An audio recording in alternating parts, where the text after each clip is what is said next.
Aku menangis di malam pertama pernikahan kami, bukan karena cinta, tapi karena rasa malu. Tapi keesokan paginya, semuanya terbongkar. Sebelum mulai, tuliskan sholawat di kolom komentar agar kita mendapatkan syafaat di yaumil akhir. Namaku Alina. Aku lahir dari keluarga sederhana yang tinggal di pinggiran kota, di rumah kecil yang diwariskan dari kakekku. Ayahku sudah meninggal sejak aku berumur 13 tahun, jadi sejak saat itu, ibuku mengambil alih seluruh kendali keluarga.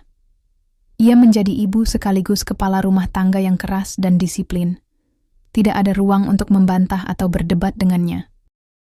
Segala keputusan, mulai dari hal kecil seperti menu makan malam hingga hal besar seperti pilihan pendidikan, harus mendapat restu darinya.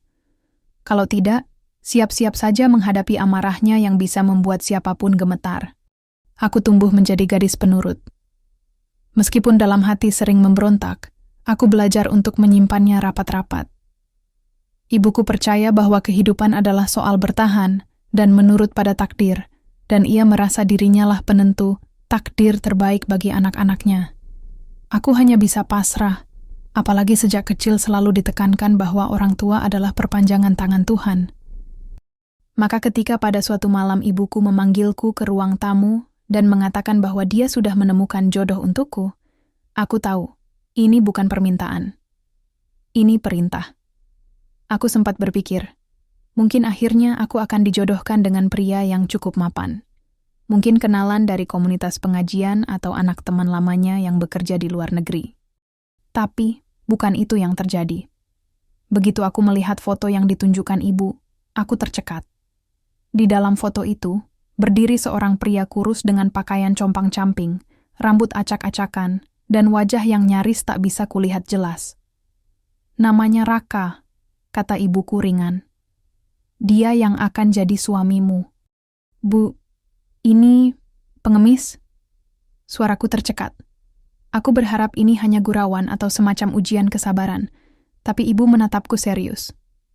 Dia bukan sekadar pengemis, dia orang pilihan.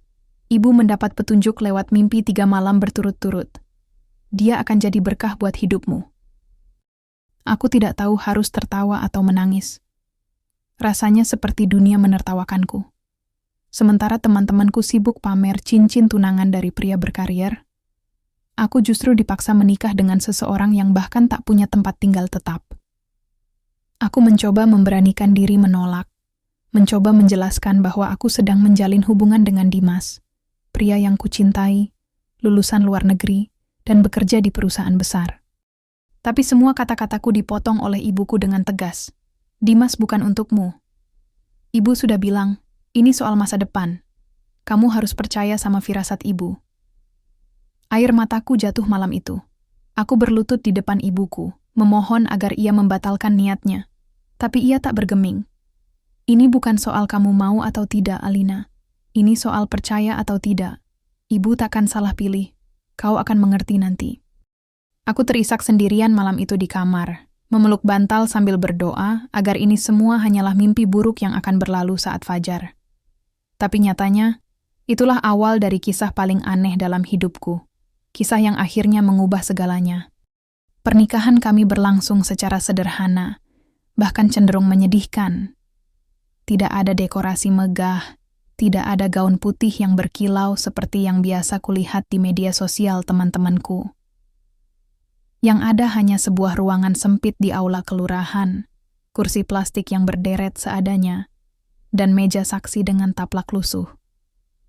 Hanya segelintir orang yang datang, beberapa tetangga, 2 orang sepupu jauh kuku, dan tentu saja ibuku yang tampak puas dengan raut wajah tenangnya. Tak ada musik, tak ada tawa, apalagi kebahagiaan. Yang ada hanya bisik-bisik sinis dari tamu undangan yang sulit menyembunyikan keterkejutannya melihat siapa pria yang berdiri di sampingku sebagai mempelai. Raka datang mengenakan kemeja putih polos yang kebesaran dan celana hitam yang kusut. Meski ia tampak sudah mandi dan sedikit lebih bersih, bekas kehidupan, kerasnya masih terlihat jelas. Kulitnya gelap terbakar matahari, kukunya kasar, dan tatapan matanya hampa. Seperti tidak terbiasa menatap orang dalam waktu lama. Ia tidak banyak bicara, bahkan tak berkata sepatah kata pun sejak datang hingga akad berlangsung. Hanya mengangguk dan sesekali memberi isyarat tubuh. Ibuku membisikkan padaku bahwa ia bisu sejak kecil karena trauma masa lalu. Aku hanya menelan ludah, menahan marah yang mulai mendidih di dada. Yang lebih menyakitkan bukan hanya wajah-wajah heran dari para tamu, tapi fakta bahwa Dimas pun hadir. Ia berdiri di pojok ruangan, wajahnya kusut, matanya penuh luka. Aku tahu dia datang bukan untuk merestui, tapi untuk menyaksikan bahwa semua ini nyata. Bahwa aku benar-benar dinikahkan dengan seorang pria dari jalanan. Aku bahkan tidak sanggup menatapnya. Air mataku hampir tumpah ketika Raka dan aku resmi sah sebagai suami istri. Diucapkan oleh penghulu yang tampaknya juga sedikit bingung dengan situasi kami. Malam pertama kami berlangsung dalam keheningan. Aku duduk di sudut ranjang kayu yang sempit, sementara Raka duduk di lantai, membelakangi aku. Ia tidak mengatakan apapun, tidak berusaha menyentuh, bahkan tidak menoleh. Suasana kamar yang remang dan suram menambah rasa canggung yang sudah memenuhi udara sejak kami masuk. Aku tidak tahu harus berkata apa. Hatiku campur aduk antara benci, takut, dan heran. Tapi di tengah semua itu, aku merasa sedikit lega. Setidaknya ia tidak memaksakan kehendaknya padaku. Jam dinding terus berdetak. Aku melirik Raka, yang kini mulai memejamkan mata di atas tikar tipis. Meski tubuhnya terlihat lelah, wajahnya entah mengapa tampak damai. Aku berbaring perlahan, mencoba memejamkan mata, berharap semua ini hanya fase buruk yang akan segera berlalu. Pagi harinya aku terbangun dalam keheningan. Kamar itu kosong, Raka tidak ada. Tak ada suara langkah kaki, tak ada suara air dari kamar mandi. Aku sempat berpikir, ia pergi mengemis lagi, seperti hari-hari biasanya yang aku bayangkan. Tapi saat aku melangkah ke meja kecil di dekat pintu, aku menemukan secarik kertas yang dilipat rapi. Di atasnya tertulis namaku. Tanganku gemetar saat membuka lipatannya. Tulisan tangan itu rapi, halus, seperti tulisan seseorang yang berpendidikan tinggi. Kalimatnya pendek, namun membuatku membeku. Maaf, aku harus keluar. Jangan takut. Aku akan menjelaskan semuanya nanti. Aku duduk terpaku di tepi ranjang, memandangi secarik kertas itu berulang kali.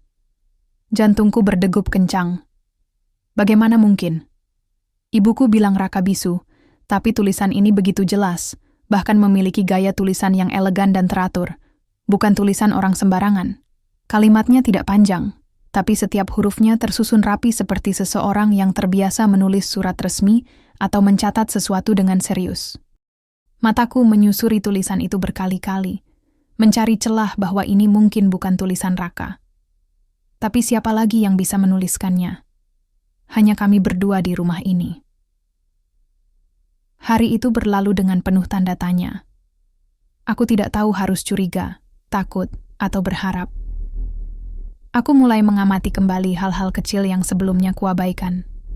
Cara Raka berjalan, tidak seperti gelandangan yang kerap kulihat di jalan. Gerak tubuhnya tenang, tidak canggung. Tatapan matanya juga terlalu tajam, terlalu sadar, seolah ia sedang menilai, bukan mengemis belas kasih. Tapi kenapa ia diam saja? Kenapa berpura-pura menjadi seseorang yang bukan dirinya? Menjelang sore, saat aku sedang di dapur mencoba menenangkan diri dengan memasak sesuatu, aku mendengar pintu depan terbuka. Langkah kaki masuk dengan tenang, bukan langkah terburu-buru seperti biasanya. Aku segera keluar, dan di sanalah dia, Raka, berdiri dengan pakaian yang berbeda dari biasanya. Kali ini ia mengenakan kemeja biru muda dan celana jeans bersih.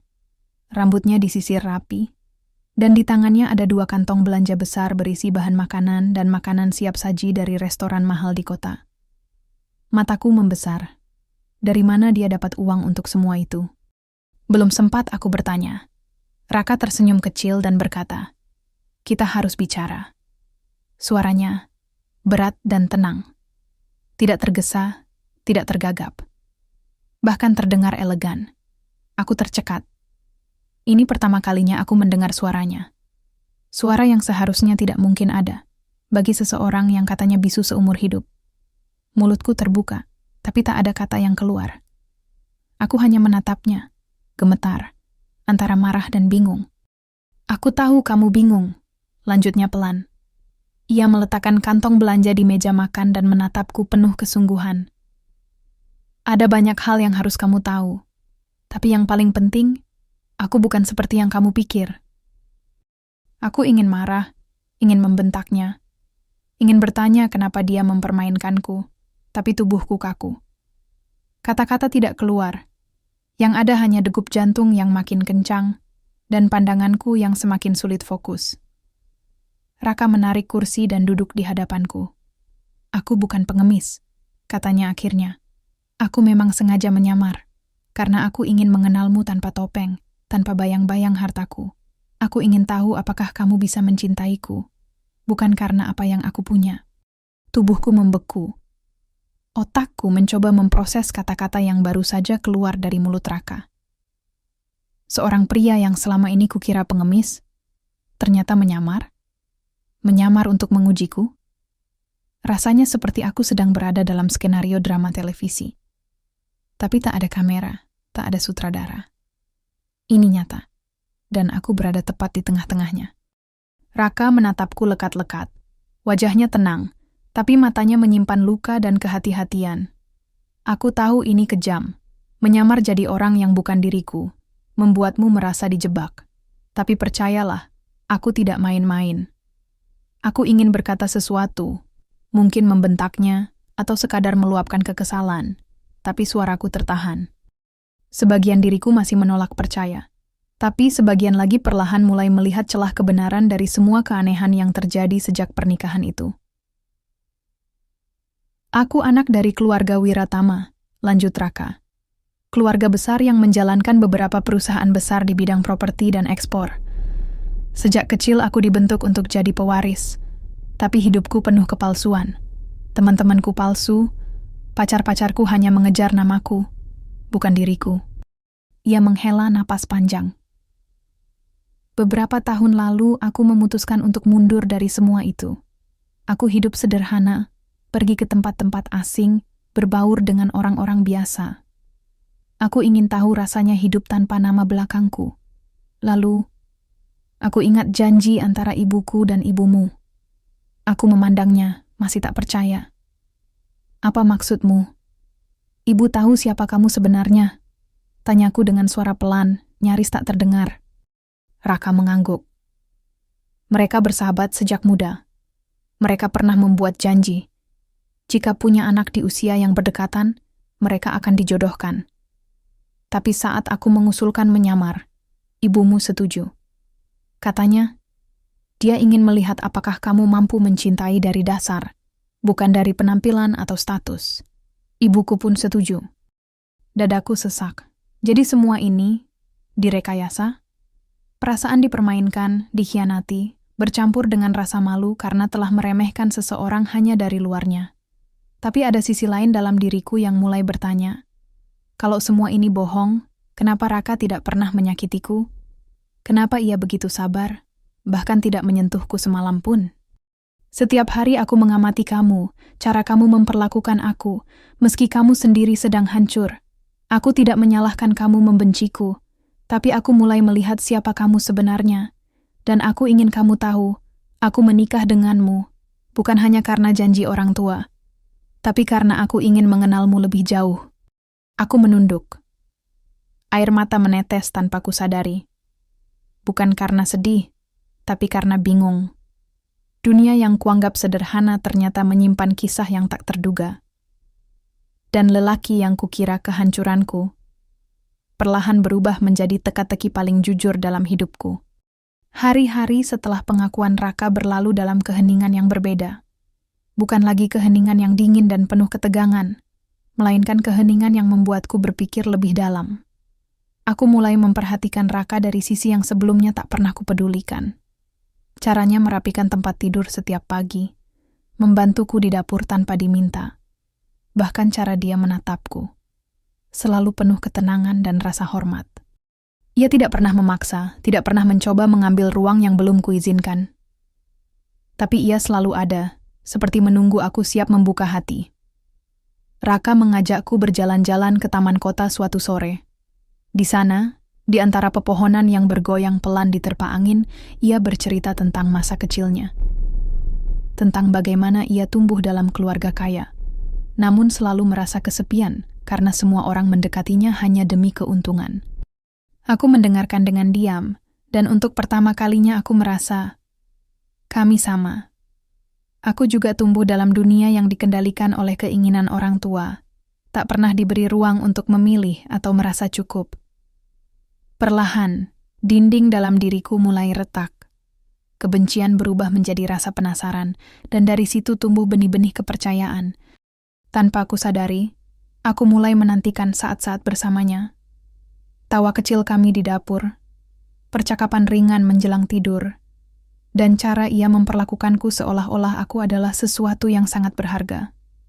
Raka bukan hanya pria yang menyamar. Dia adalah pria yang memilih untuk melepaskan segalanya demi menemukan cinta yang bukan semu. Beberapa minggu kemudian, Raka mengajakku bertemu keluarganya. Aku gugup, tentu saja. Tapi yang kutemukan membuatku tercengang. Mereka bukan keluarga kaya yang arogan dan penuh gengsi. Mereka sederhana dalam bersikap, rendah hati, dan menyambutku dengan hangat seolah aku sudah lama menjadi bagian dari mereka. Ibunya memelukku erat dan berkata, "Terima kasih sudah bersedia menemani anak kami apa adanya." Perasaan haru memenuhi dadaku. Aku melihat kembali perjalanan yang telah kulewati, dari penolakan, kemarahan, hingga kini, cinta yang perlahan tumbuh dalam kejujuran. Saat aku kembali ke rumah, aku menerima pesan dari Dimas. Ia ingin bertemu, ingin memperbaiki semuanya. Tapi saat aku menatap wajah Raka yang menungguku di ambang pintu dengan senyum lembutnya, aku tahu, aku sudah membuat pilihan. Dulu aku mengira dipaksa menikah adalah akhir dari segalanya. Ternyata, itu adalah awal dari kehidupan yang tak pernah kubayangkan. Lelaki yang dulu kuanggap musibah, ternyata adalah jawaban dari doa-doaku yang paling diam. Kini, aku berdiri di sisinya bukan karena paksaan, tapi karena pilihan. Dan untuk pertama kalinya dalam hidupku, aku merasa bebas. Semoga kisah ini bisa menjadi pelajaran. Terima kasih telah menyimak kisah ini sampai akhir. Wassalamualaikum warahmatullahi wabarakatuh.